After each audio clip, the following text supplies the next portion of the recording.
Hi folks, hope you're enjoying and benefiting from our guitar lesson series. Remember, it's essential that you watch these lesson videos in order. Each lesson leads into the next, and you won't get the big picture if you skip any of the steps. Many of you have been searching for these answers for years. You might be tempted to jump ahead and look at lesson 24 because you're into the blues, but if you don't know your intervals and modes from lesson 12 and 17, you just ain't going to get it. Consider purchasing the 150-page official course handbook for $19.95 from our website at www.absolutelyunderstandguitar.com. You'll find that link multiple places here on our YouTube channel. Each of the 32 video lessons has a corresponding printable page that you can view to help with review and memorization. All of the charts and graphs I create in the videos are reprinted there. The package also includes our amazing chord, scale, and arpeggio encyclopedia containing most every useful finger pattern known to man. Reserve your copy today. If you like what you're learning here, tell all your friends and like and subscribe to our channel. So enjoy this lesson and continue on, and you will absolutely understand guitar.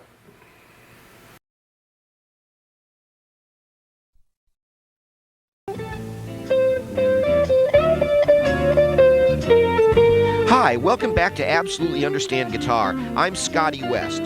Today we'll be finishing up the hugely important subject of intervals, the pitch distance between the notes. Remember, all your more complex pitch patterns, like scales and chords, are all made up of intervals, and you won't understand those subjects unless you understand this one. Our last show was also about intervals, so you might want to review that material. This is lesson 13, so make sure your book is open to page 13. Okay? Here we go. Hi, welcome back. We're talking about intervals now. I know this subject is a little bit dry and you want to get on and you want to play your songs and all, but as I just mentioned in the intro there, you're not really going to understand scales and chords if you don't understand something about intervals first. So we're on our second hour of this subject today. This is a huge subject. And you might recognize this page here from last time. Before we do that, let's just put ourselves in perspective a little here. Remember, we are in the second part of the program now. This is what I call the 6 levels of pitch theory. We're investigating these 50 different pitch patterns, and we're doing it in order of complexity. So we started with the simplest patterns of pitch, which you might recall is silence. Patterns, I mean, it's so simple that there isn't anything there yet at all, but where would music be without silence? Then we add one level of complexity, and we get to the level of what I call the note. One single note. And this is just about the notion that in conventional music there is almost always one of the 12 notes is functioning as that nucleus note that everything else is kind of whirling around. So we talked about that for a while, and then now the next level of complexity, after there were no notes, after there was one note, the next level of complexity is 2 notes. That's the subject we're on right now, intervals, and the relationship, the pitch distance between them.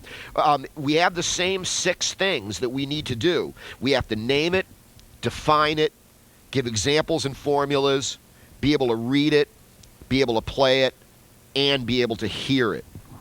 And now we can flip this up right here. Well, actually, first thing we have to do is define it. So remember, intervals are the pitch distance between any 2 notes.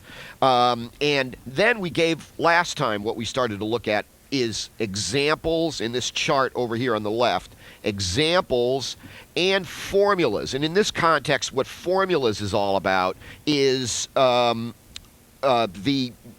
how large these actual intervals actually are here. We have that information in this column over here. Now remember, this represents 2 distinctly different bits of information that you need to understand about intervals.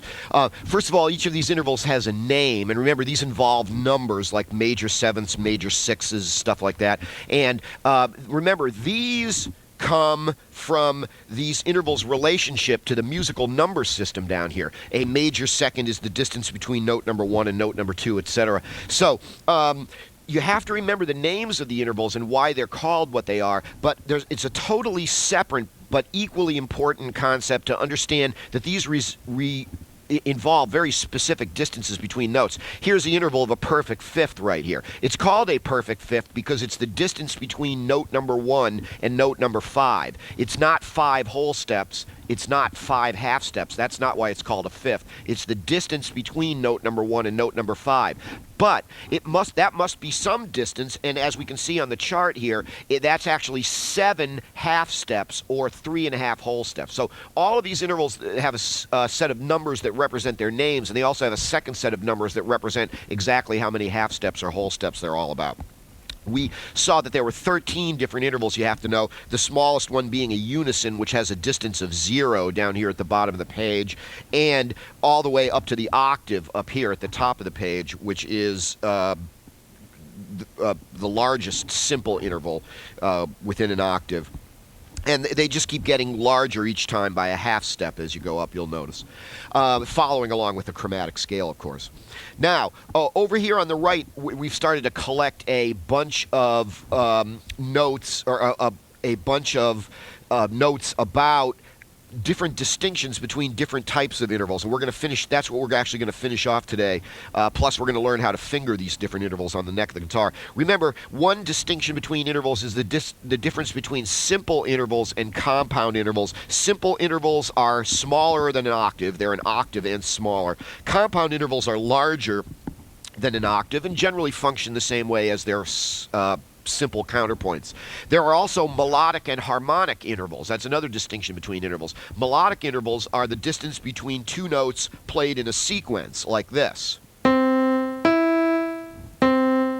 That's a major third played as individual notes. That's a melodic interval. Harmonic intervals, on the other hand, are the intervals involved when you play two notes at the same time. So, for example, here's a harmonic interval. Two notes sounded at the same time. Also, we've noticed in our names of our intervals over here a bunch of different words. Like some of these intervals are called major, some are called minor, some are called augmented and diminished, and other ones are called perfect.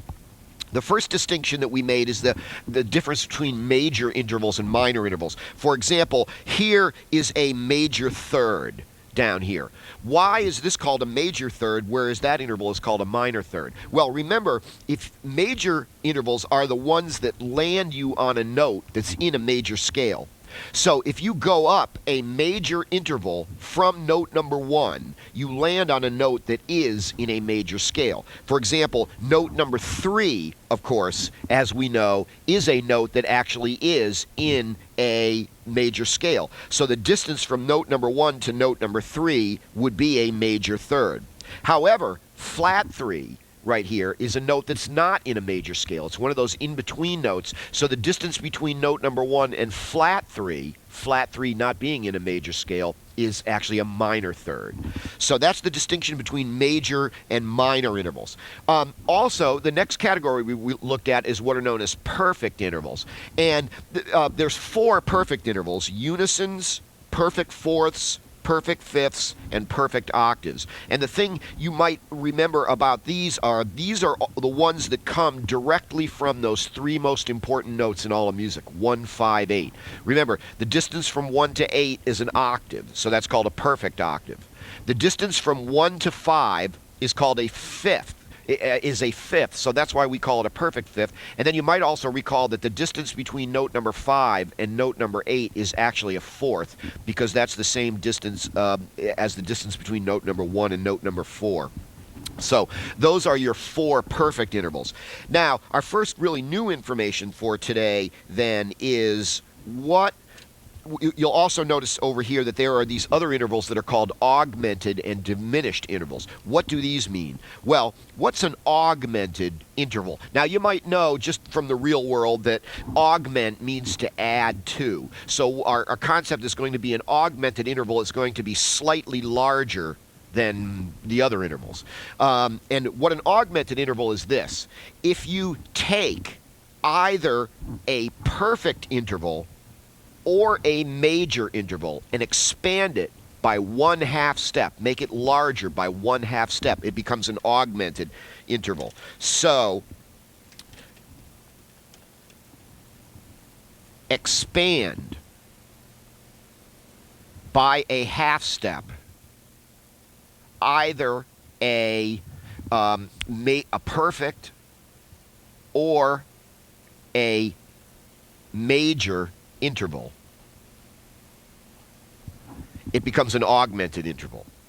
Now, the opposite of that is a diminished interval. For example, here we have a diminished fourth, and here we have a diminished seventh. What they are is just kind of the opposite of that. A diminished interval is when you shrink either a perfect or a minor interval by 1/2 step. It becomes diminished. So augmented means you expand. Diminished means that you shrink, again, by a 1/2 step, either a perfect interval or a minor interval. That's an important distinction there. For example, if you expand a minor interval, it doesn't become augmented, it just becomes a major interval. You know, a minor third expanded by a 1/2 step becomes a major third. So it really, augmentation only applies to major and perfect intervals, doesn't apply to a minor interval. Diminished, on the other hand, if I were to shrink a minor interval, it would become, if I were to shrink a major interval, it would become a minor interval. It wouldn't become diminished. When you shrink perfect or minor intervals, they become diminished. Okay, now, our last category of intervals that we have to deal with is the subject of inverted intervals, and we're going to get to that in a moment. But before we do that, I think the best thing we can do next is to actually show you how to play these intervals on the guitar. Remember, each of these pitch patterns, there's 6 things that you have to do. Name it, define it, give examples and formulas, be able to play it, and be able to hear it. And so we're going to talk about how to play these intervals on the neck of your guitar, anywhere on the guitar at this point. And it goes like this. Remember, your interval names, major sevenths, minor sevenths, perfect fourths, perfect fifths, all involve how they relate to the musical number system down here, which of course you might recall is based on the major scale, that all-important pitch pattern in Western music, the major scale. So, interestingly enough, if you want to figure out how to play any of these intervals, all you really have to do is look at your major scale fingering.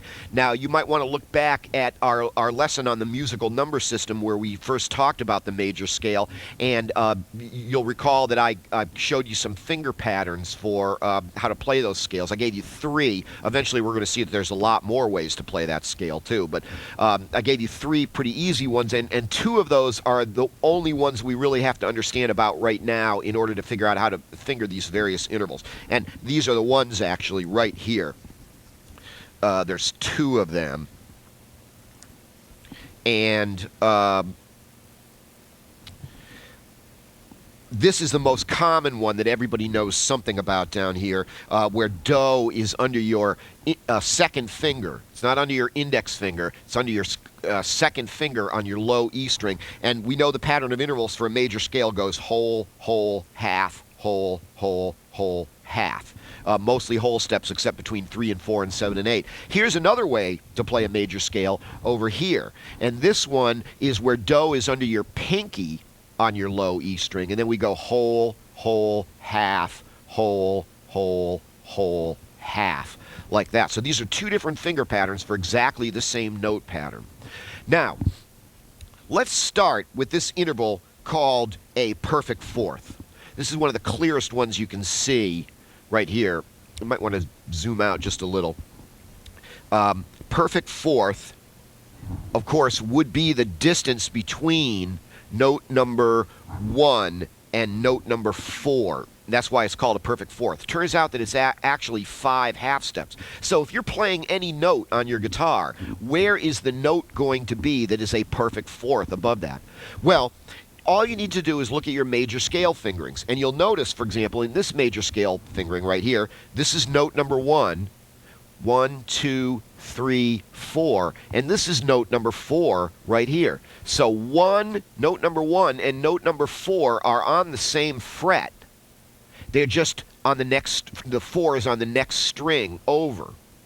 So, for example, that's how you would play a perfect fourth on the guitar. I'll show you this in just a second on the guitar. But you'd play a note on one string, and then to find the note that's a perfect fourth above it, you play the note on the next string higher than that, or lower for that matter, which is the same, on the same fret as the original note that you started on. Now, we're going to find out that there is more than one way to play these intervals, but all you really need to know is these two different finger patterns for major scale. And if you look at this one down here, you'll also notice here's note number 1, 2, 3, 4. Here's note number 4, and once again we can see it's right in the same place. There's no mystery to how any of this stuff works at all. If you want to find a note, no matter which of these finger patterns you look at, if you want to find the note that's a perfect fourth, it's always on the next string over on the same fret. Note number 1 and note number 4. So let's take a look at this chart here for a second, and let's fill in the fingering. It's going to be a little small on your TV here, but remember, you've got all this stuff on page 13 in your book too. If you might want to really zoom in tight on this, because this is going to be pretty small here. Here's our interval of a perfect fourth, and let's say you're playing this note, and this can be anywhere on the guitar. This can be like on any string right there. The note that's going to be a perfect fourth above that is going to be on the next string right on the same fret, right like that. Two right next to each other. That's a perfect fourth. And always will be. The one place that won't be a perfect fourth. Can you think of where that might be? Most everywhere on the guitar, that going over one string on the same fret is going to be a perfect fourth. Can you think of a place where that won't be true? The answer is, remember, two of your strings, that is your G string and your B string, are not tuned the same distance apart. They're actually tuned one note closer together. There's only 3 notes in between. So that means you're going to have to alter your fingering between those two strings. And the general rule of thumb, I think we've mentioned this before, but we're going to mention it plenty of other times if you don't exactly nail this right now. But the best way to think about it for now is whatever note winds up on the B string has to be raised by 1 fret in order to compensate for that tuning distance. So I always, on these charts, I make this little symbol here, kind of an open circle, and I put the letter B there to indicate that on your B string you're going to have to go over 1 string and up 1 fret in order to play those intervals. Now, the next interval that we'll look at is the one that's just a half step smaller than that. So that's a major third down here. Remember, a major third is the distance between note number 1 and note number 3. And that turns out to be 4 half steps. So if we look at our major scale fingerings again, both of them, here's note number 1, for example. 1, 2, 3. Here's note number 3. Do, re, mi. It's right there. Notice that the distance between note number 1 and note number 3 involves going over 1 string like we did with the perfect fourth, but since this interval is 1 half step smaller, you have to go down here. There's note number 1 and note number 3, and the distance between them is a major third. We'll fill that in on the chart in a moment too. If we look down here at this fingering for a major scale, here's note number 1, here's note number 3. Same thing again, over 1 string and back 1 fret is a major third. So if we look at our chart here, we want to fill in the fingering for a major third. One way to play it is if you have a note somewhere on the neck of your guitar, like that, then the note that is a major third above that is going to be 1 string over and 1 string back down the neck, like that. Major third, 1 string over and 1 fret back. And for the most part, it doesn't matter where you are on the guitar. That will always be true. That will always be a major third, except if you're going between your G string and your B string. And once again, in that context, whatever winds up on the B string has to be raised by 1 fret. So I make this little symbol where we see that if you're doing that between your G string and your B string, that actually has to be raised on the B string by 1 fret. Now, let's actually fill in a couple of the other really significant intervals first, and we'll eventually get to where we fill them all in.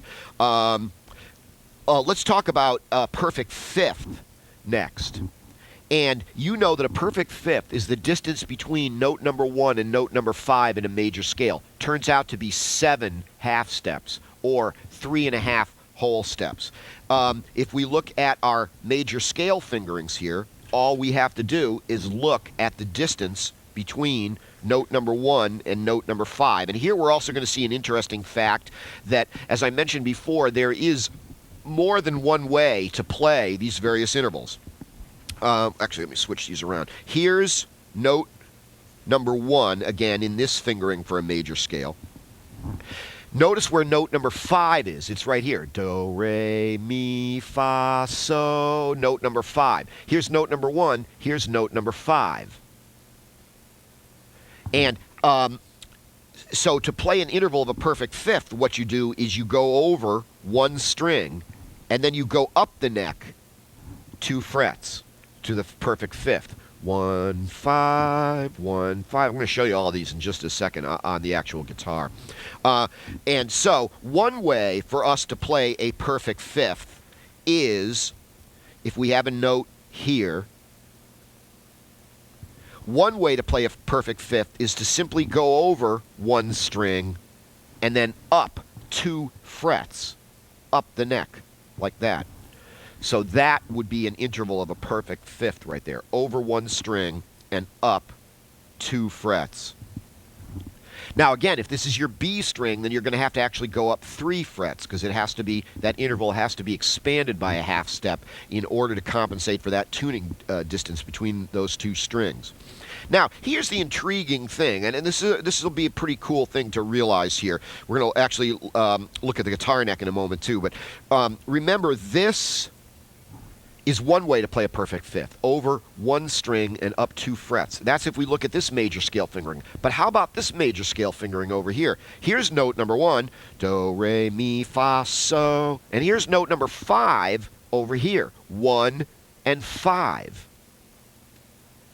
Now notice that this is a second way then to play a perfect fifth. Here we're going over 2 strings and then back down the neck by 1, 2, 3 frets. So over 2 strings and back 3 frets is one way to play a perfect fifth. Over here, over 1 string and up 2 frets is another way to play a perfect fifth. Now, how can that be? How would it be that there would be more than one way to play exactly the same interval? Well, this is a peculiarity, I suppose it's fair to say, of stringed instruments. It turns out that there wouldn't be more than one way to play a perfect fifth on a keyboard instrument or something like that. But on the guitar, there are multiple different ways to play intervals. We're only listing a couple of them. There are certain other ways that you could play these intervals too that I might mention a little bit. But within our standard 4 fingers finger shift box, it turns out that there, in the example of the perfect fifth, are 2 different ways to play that interval. And that shouldn't necessarily be surprising to you, because as we've mentioned before, the strange thing about the guitar is that the exact same note can be played in more than one place. So that means these intervals can be fingered more than one way. Now let me grab the guitar at this point, and I'll show you what I'm talking about. We'll do a quick little review of the intervals we've just learned, like a perfect fourth and a major third. Now, anywhere on it, we'll be looking up here at the neck actually, anywhere on the neck of the guitar here, if I play a note, say for example on my low E string down here, if I want to find the note that is a perfect fourth above that, all I have to do is go to the next string on the same fret. So I'm going from one fret, one string on the same fret to the next. Now that was between my low E and my A string. The next one, same thing again. Those notes are a perfect fourth apart. And then again, from my D string to my G string over on the same fret is a perfect fourth. But now, when I go to the next 2 strings, which is that area in question between the G string and the B string, if I go over one string on the same fret, that's not a perfect fourth. And what I have to do is raise the note on the B string, so over one string and up one fret is a perfect fourth there. Once you have trained ears and you know what a perfect fourth sounds like, you would be able to just hear that when I did this, that's not a perfect fourth anymore. That it has to be expanded by a half step so that it sounds like a fourth.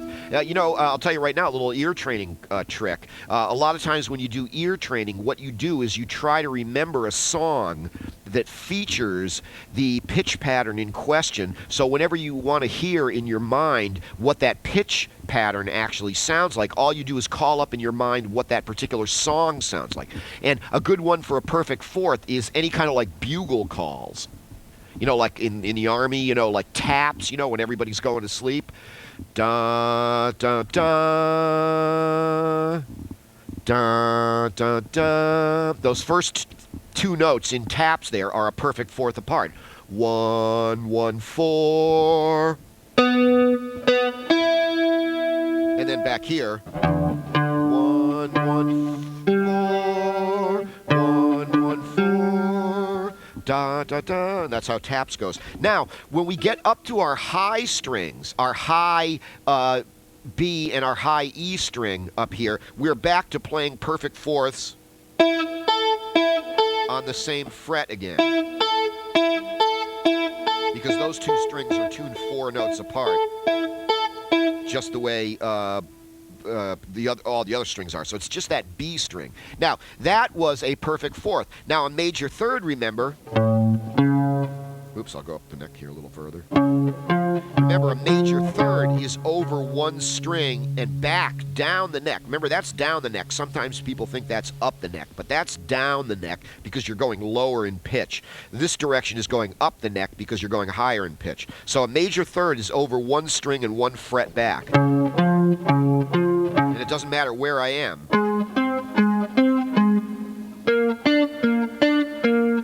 But when I get to the distance between my G string and my B string, then I have to raise the note on the B string.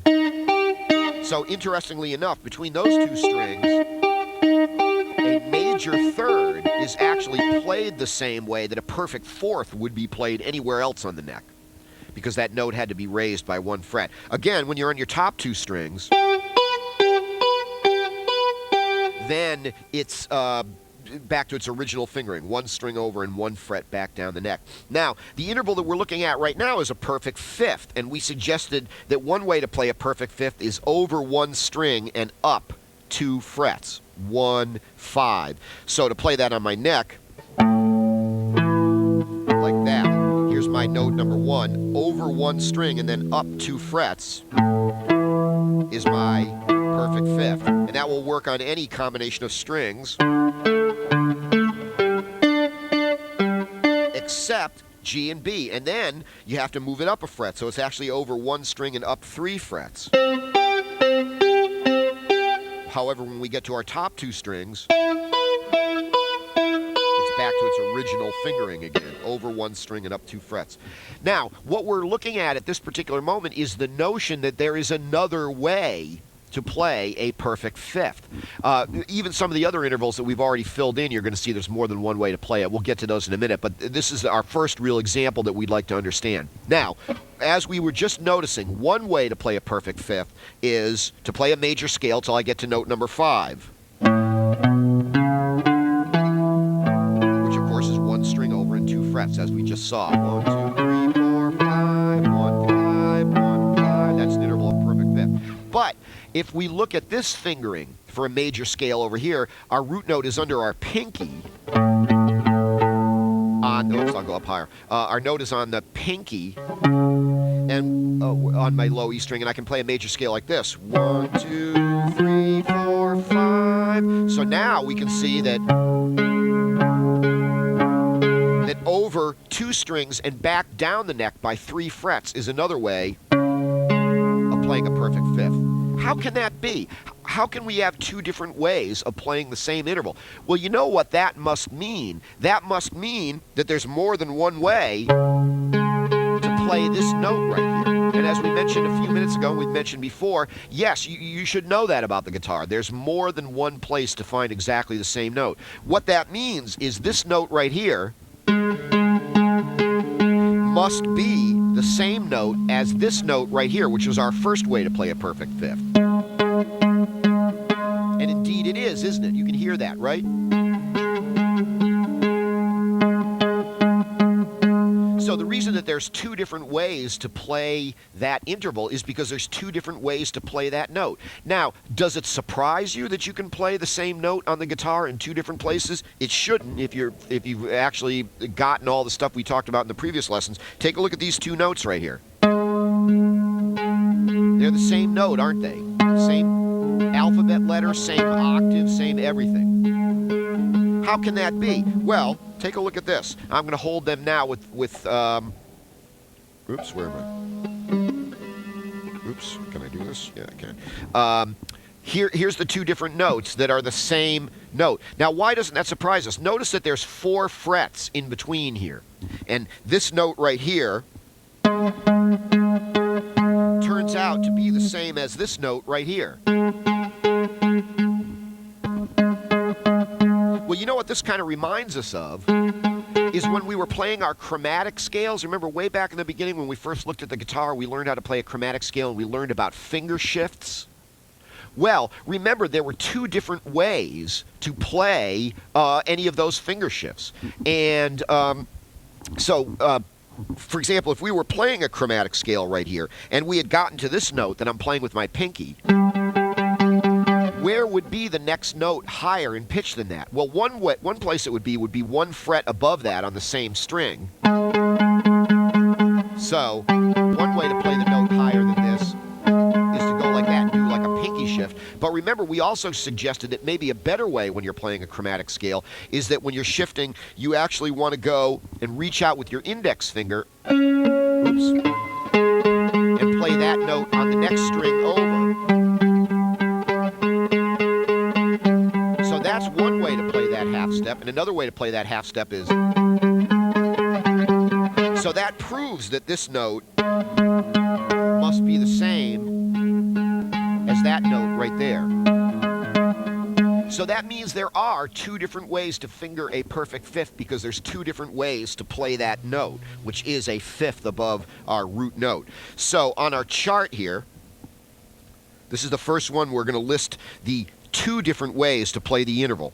One was by going over 1 string and up 2 frets, as it would appear in one of those major scale fingerings. But our other way to play a perfect fifth is, say, play a note with your pinky here on your low E string. And then to find that perfect fifth, you go over 2 strings and back 3 frets. Like that. And that is the second way to play a perfect fifth. Now, once again, remember, if this is your B string, then in both cases, you have to raise whatever note winds up on the B string by a half step above that. So there's our first example of an interval that has more than 1 fingering. Now, how about an octave? Let's get that one out of the way, too. Up here at the top of the page, octave certainly is a very important interval to know about. Once again, we are going to find out that there are 2 different ways to play this interval. One, of course, if we look at our major scale fingering down here again, one way to play an octave, as we can see from here, a major scale, do, re, mi, fa, sol, la, ti, do, 1, 8, 1, 8, is to take from our original note and go over 2 strings and then up the neck 2 frets, and that will get you from note number 1 to note number 8. That's an octave. So one place that you can always find an octave on the neck of your guitar is 2 strings over and 2 frets up the neck. So if we translate that to our chart here, if I'm playing this note right here, for example, and I want to find the note that's an octave above it, I go over 2 strings and then up 2 frets. That's one way to play an octave. Again, if this is your B string, then that note would be right there. It would be raised by 1 fret in order to compensate for that.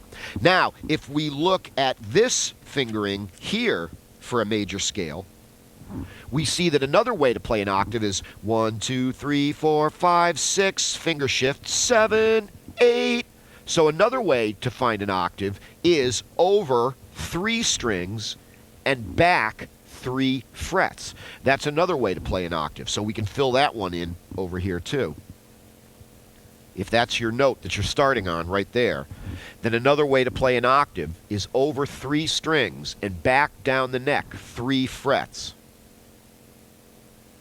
So that's another way to play an octave right there. And I won't take the time to show you this, but that's for the same reason that we just saw the perfect fifth has 2 different fingerings. There are more than one place to play the same note on the guitar. There are always, depending on how you look at it, 6 involving 6 frets. There are actually 5 frets apart if you don't include one of them, and there's 4 frets in between the frets that those 2 notes will be on.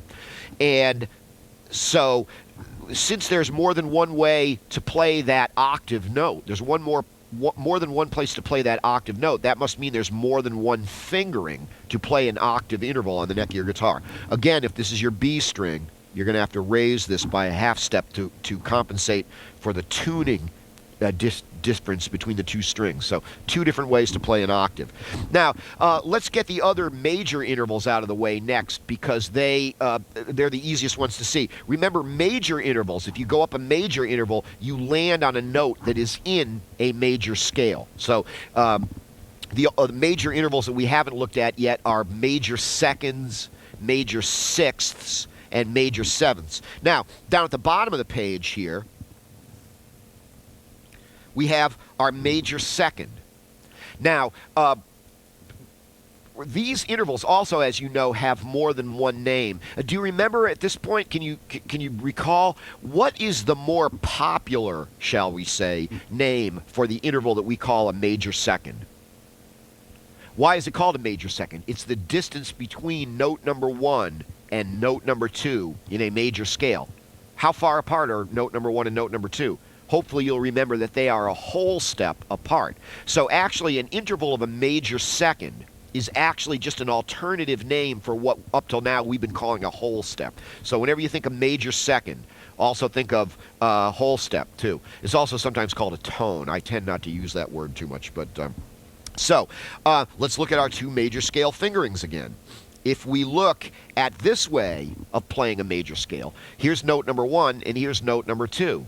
They're on the same string even. You're just skipping that half step in between and you're playing a whole step. So there is one way to play a major second by staying on the same string, playing a note, and then skipping a fret, and then playing the note on the next fret higher than that, say right here. Those 2 notes obviously would be a whole step apart, and the half step is that blank fret in between there. Now, on the other hand, if we look at this fingering for a major scale, here's note number 1 here, because it's the last note you can kind of play on that string. So a whole step above that, remember, is to where your index finger is on the next string. So 1, 2. These notes are also a whole step apart. Remember, when I had trouble with one of my students the other day who didn't quite get this.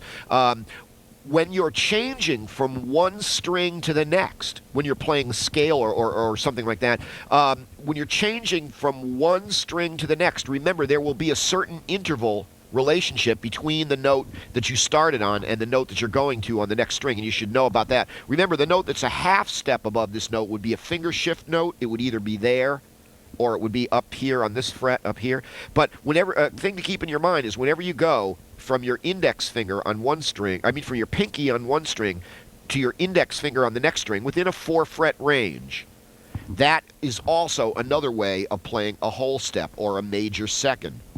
So here's our first way to play a major second. Another way is if you play a note with your pinky on that string right there.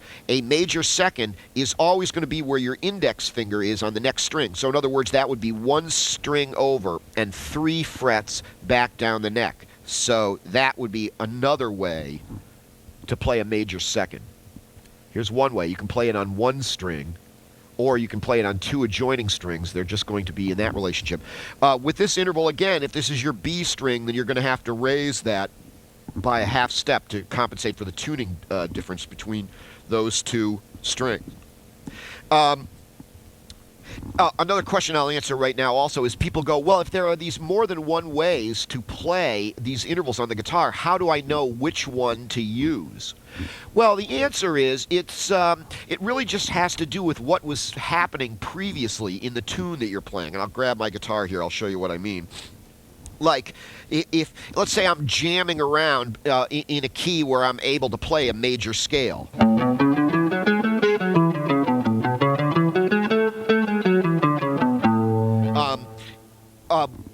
If, for example, my root note, which right now I'm playing with my index finger, should be nearer the bottom part of my hand, it would be easier for me to play a major second that first way, which is.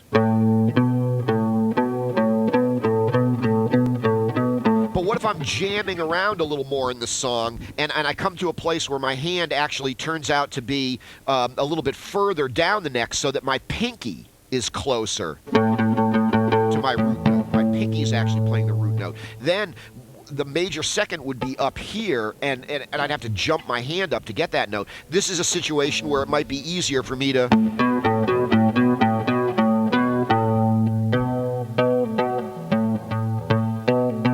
play the major second on the next string, because it's just more convenient for my fingers. And so it's kind of a judgment call in the end. That's why it's so valuable to know your multiple fingerings, because depending on what's happening in the song, you'll find easier and more difficult ways to play these intervals. Now, the other two intervals that we haven't, the other two major intervals that we haven't looked at yet are a major sixth and a major seventh. Let's start with a major sixth. Major sixth is the distance between the first note of a major scale and the sixth note of a major scale. Turns out that they're 9 half steps apart. So between note number 1 and note number 6 is 9 half steps. Let's take a look at our major scale fingerings here. In both cases, when we look at both of these major scale fingerings, a major sixth can be found 2 strings over and 1 fret back. There's 1 and there's 6. Right there. And if we look over here, here's note number 1, and here's note number 6. It's the same thing, 2 strings over and 1 fret back. So certainly one way that we can see to play an interval of a major sixth is 1 string over.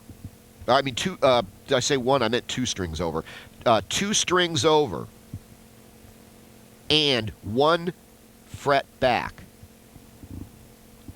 will be a major sixth, like that. Again, if this is your B string, you're going to have to raise it by a half step to compensate for the tuning difference between those strings. Now, another way to play a major sixth, it doesn't actually show up on these finger charts themselves, but for example, if this is note number 1 and this is note number 5, then a sixth could be played on the same string with a fifth, which is just the next string over from your root note, and raised by 2 half steps to make it a major sixth. So this is a little bit of a stretch, but another way to play a major sixth is to go over 1 string and then go up 1, 2, 3, 4 different notes on 4 different frets on that next string over. So another way for us to play a major sixth, if Do is closer to where our pinky is, another way for us to play a major sixth is over 1 string and then up 1, 2, 3, 4 frets up above that. Now, that's actually going to take us out of the box, isn't it? We're going to have to reach a little bit with our pinky to get that major sixth there. So it's not quite as convenient a fingering as the other one is over here. But nonetheless, it's very important. It comes in handy all the time to understand that 1 string over and 4 frets up is also a major sixth. Again, you have to raise it up on your B string by a half step. Now, a major seventh is the distance between note number 1 and note number 7 in a major scale. Turns out to be 11 half steps. If we look at our major scale fingering here, we see that one way to play a major 7th is over 2 strings and up, over 2 strings and up the neck 1 fret. So that distance right there, over 2 strings and up 1 fret, is a major 7th. So up here on our chart, if that's the root note that I'm looking at right there, one way to play a major 7th is over 2 strings and then up 1 fret. Like that. And those will always be 11 half steps apart. I'm going to show you a little cheating trick that you can figure out distances between notes on the guitar in a couple of minutes. If this is your B string, then that note is going to be raised by a half step. Now, another way, if we look at this fingering for a major scale, this is a little bit more of a reach again now. We also see if this is note number 1, 2, 3, 4, 5, 6, 7, this is note number 7 over here. And another way, an alternative way to play an interval of a major 7th is to go over 3 strings, 1, 2, 3, and then back down the neck by 1, 2, 3, 4. And notice that's going to take you out to this shaded fret up here, which is a little bit of a reach. And so this is a little bit harder way to play a major 7th, but it does come in handy. So if we look up here, we can see that if I'm playing Do closer to where my pinky is, then another way to play a major 7th is over 3 strings and back down the neck 1, 2, 3, 4 frets. And we see that that's going to be a little bit of a stretch to have to reach out that extra fret, but no big deal. If this is your B string, then you have to raise it by a fret. Now, those are all of your major intervals. Let's talk about minor intervals now. Of course, they take you to the notes that are not in the major scale. They take you to the notes that are in between the notes in a major scale. For example, flat 2, flat 3, flat 6, flat 7, and they're not going to appear as dots on your finger chart here, but if, for example, you know where a major third is, you ought to be able to fairly easily figure out where a minor third is. Let's start with that, minor third interval. Using this fingering for a major scale, we saw that a major third was 1 string over and 1 fret back between note number 1, 2, 3. The distance between note number 1 and note number 3 is a major third.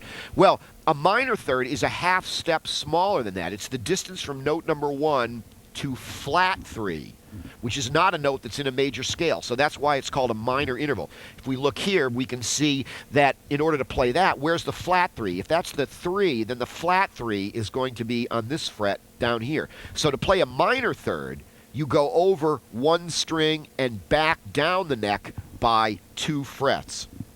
So one way to play a minor third, if that's my root note right there, one way for me to play a minor third is to go over 1 string and back down the neck by 2 frets, like that. Again, if this is your B string, then you're going to have to raise it by half step. Now, there is another way to play a minor third too, and that involves the notion that this is another one of those intervals that you can actually play just on 1 string. Remember, a whole step we could also play on 1 string too. We just skipped a fret and played those 2 notes. Well, since this interval is 1 half step larger than that, if I'm playing this note right here, then if I skip 2 frets and then play the next note higher than that on any string, that will be an interval of a minor third. See how that's an interval that's 1 half step, 1 fret larger than the fingering for that interval right there? So, once again, 2 different ways to play a minor third, either on 1 string or on 2 adjacent strings. So, as we can see, most of these intervals, there's more than 1 way to play them, depending on how you think about it. The cool thing is, if you've been following this program, you understand all this, don't you? And like I said, just check out your friends. You might think that they play the guitar pretty good, but they don't know any of this stuff. I swear, I never get students that come to take lessons from me that actually understand what they're doing and actually the mechanics of the fretboard as well as you do at this point. And that can only do you good. Like I said, everybody else is going to have given up the instrument by the time they're like 25, or at least given it up on any meaningful level. Heck, you could get rich doing this, but you got to know what you're doing. And it's all pretty common sense, isn't it? You know what I mean? If you understand basically the chromatic scale and how the fretboard, why the guitar is tuned the way it is, then you could have practically figured out all this stuff yourself. I'm showing it to you just to save time, but you know, there's no mystery to why that's the fingering for a minor third if you think about it. Now, let's talk about a minor second. Let's get that one out of the way. A minor second is the distance between note number 1 and flat 2 over here. So an alternate name for a minor second is a half step. We've been calling that an interval now. We've been calling it a half step, but that's just another name for a minor second. Well, how do you play a half step on the neck of the guitar? Well, once again, there's two different ways. Certainly, one way that we know to play a minor second is to play a note on a string, and then of course the half step above that, or the minor second above or below that for that matter, is going to be 1 fret away. So there's a half step on your guitar, just from one note on 1 fret to the very next fret after that. That's one way, but we can also play a half step on 2 adjacent strings too. Remember, when you're changing strings, there's still an interval involved there. What if do is near my pinky on a string? Well, where do I find the note that's a half step above that? Well, one would be on the same string, but I can just move over to the next fret higher than that. But also, if you remember your chromatic scale, another way that you could play that would be by employing an index finger shift on the next string. It's a little bit of a stretch again. It's out of your 4 frets that you're actually occupying. But over 1 string and back 4 frets is also a half step. And again, that's because that note can be played in 2 different places on the neck of the guitar. Now, another interesting interval is this augmented fourth, diminished fifth. This is the interval that rests in between the perfect fourth and the perfect fifth over here. And it's 6 half steps, or 3 whole steps, which interestingly enough makes it the actual mathematical middle of the octave. If an octave is 12 half steps or 6 whole steps, then this represents the mathematical middle of the octave. A lot of people, I think, get it in their heads that when we're talking about 1, 5, 8, they get it in their heads that 5 is actually in the middle between 1 and 8, and that's not true. 5 is actually 1 half step high of the middle of the octave. It's 7 half steps. This diminished fifth, or augmented fourth, is the interval that is the actual middle of the octave. That's a half an octave right there. For that reason, the fact that it's 3 whole steps also gives this interval another name. Sometimes it's called a tritone. Remember, a whole step is called a tone sometimes. So 3 whole steps, an interval that is 3 whole steps, is often called a tritone. Now, how do we play that? Well, if we look at our major scale fingerings here,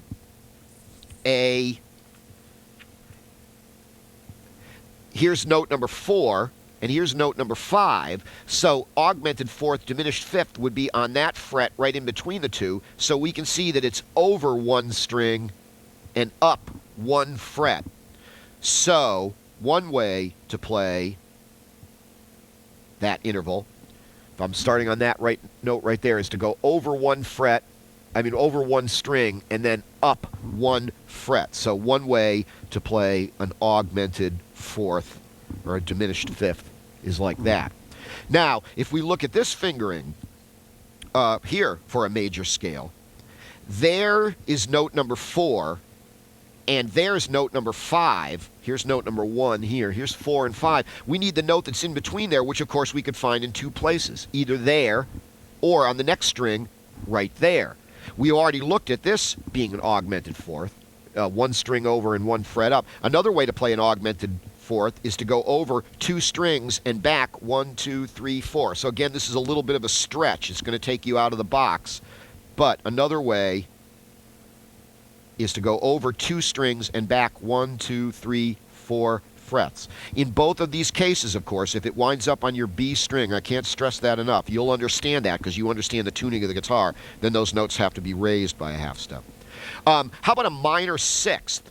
Minor sixth is the distance between note number 1 and flat 6, which again isn't on our finger charts, but if we know where 6 is, for example, here, then a minor sixth would of course be over 2 strings and back 2 frets to get us to that right there. That's where your flat 6 would be, because there's 5 and there's 6.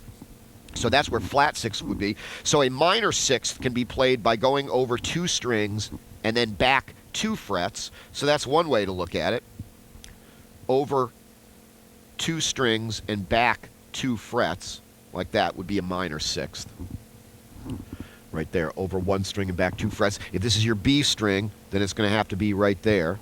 Another way to play a augmented fourth, or I mean a minor sixth, the augmented fifth or minor sixth, is if here's note number 5, if this is 1 and 5, that's a perfect fifth. The next interval larger than that would be a augmented fifth or a minor sixth. That would take you out to here. So another way to play a minor sixth is to go over one string and up 1, 2, 3 frets. So a minor sixth, alternate way of playing a minor sixth, is pretty easy. It's still right within 4 frets. You don't have to stretch your fingers out at all. Over one string and up 3 frets, unless this is your B string, and then you are going to have to stretch out to there. Now, we only have one more interval to look at. This is a minor seventh. Now, it's a minor seventh, so obviously it's going to take you to an interval that's not in the major scale, and indeed that would be true if we look at the musical number system for a moment. The distance between note number 1 and flat 7. Flat 7 is not in a major scale. Sometimes called an augmented sixth, most commonly known as a minor seventh, turns out to be 10 half steps, and that brings you over to note number flat 7. If we look at our major scale fingerings here, we can see here's note number 1 in this pattern here, and here's note number 7 right here. That was an interval of a major seventh, over 2 strings and up 1 fret. Well, if that's 7, then flat 7 would be right there. And notice this, it's on the same fret with your original root note. So this is another really easy interval to remember. Over 2 strings on the same fret is an interval of a minor seventh. Whoops. Like that. That's just like the perfect fourth. Remember, the perfect fourth down here was the same fret on 2 adjacent strings. This minor seventh, this minor seventh here is on the same fret, but now it's actually 2 strings over. See that? We skip a string, but it's on the same fret. That's 10 half steps. And that's it. That's basically about the only way to play that interval that's of any use. Of course, if you do it on your B string, then that's going to have to be raised by 1 fret right there. Now, I want to show you quickly this, and this is the last thing I'll be able to show you today. We still have a little bit more to do on intervals. We'll finish that up in the first few minutes of the next show. But another little thing I want to show you is how you can calculate. If you have a note, and then you have another note anywhere on the neck of the guitar, you can figure out how many half steps apart they are. And the thing that'll show us that is, let's talk about our interval of a perfect fourth again. Remember, that was 1 string over on the same fret. That's an interval of a perfect fourth. Now remember, a perfect fourth is actually 5 half steps, isn't it? So an interesting thing to keep in your mind is when you're playing a note on the neck of a guitar and you go to the same fret on the next string over, those notes are always 5 half steps apart. They're an interval of a perfect fourth, 5 half steps. So, interestingly enough then, if I were to go to the same fret on 2 strings over, that would be 10 half steps, isn't it? Because from, well, let's do it up here. Here's a note. The note on the same fret on the next string is 5 half steps above that, and the note on the next string on the same fret would be another 5 half steps apart from that. So the distance between these 2 notes right here would be 10 half steps, because every time you go over a string, that's going to be 5 half steps. Now, what if you get an interval like this? Over, I'll go up here again. Over 2 strings and then back 2 frets, like that. How many half steps apart are those? Well, 5 and 5 is 10, because I'm over 2 strings, so that would be 10 half steps. But since I'm 2 frets down the neck, I would have to take away 2. So 10 half steps would be, like that. So if I'm going down 2 frets, then that would have to be 8 half steps, because it's 2 half steps smaller than that. Now, I'll talk a little bit more about that next time. We're running out of time now. So But I'll tell you that. And then the other thing we have to do is we have to talk about these inverted intervals. We didn't get to that today, but we'll talk about that next time. So anyway, I hope you're finding this interesting. It is very crucial information to understand. You won't understand your scales and your chords if you don't understand your intervals. And we're going to be into those real soon. As a matter of fact, we're going to be into scales next time, and I think you'll find that fascinating. So until then, I'm Scotty West. Have a great time. Keep on practicing. Keep on looking over your notes, and we'll see you next time on Absolutely Understand Guitar. Bye-bye.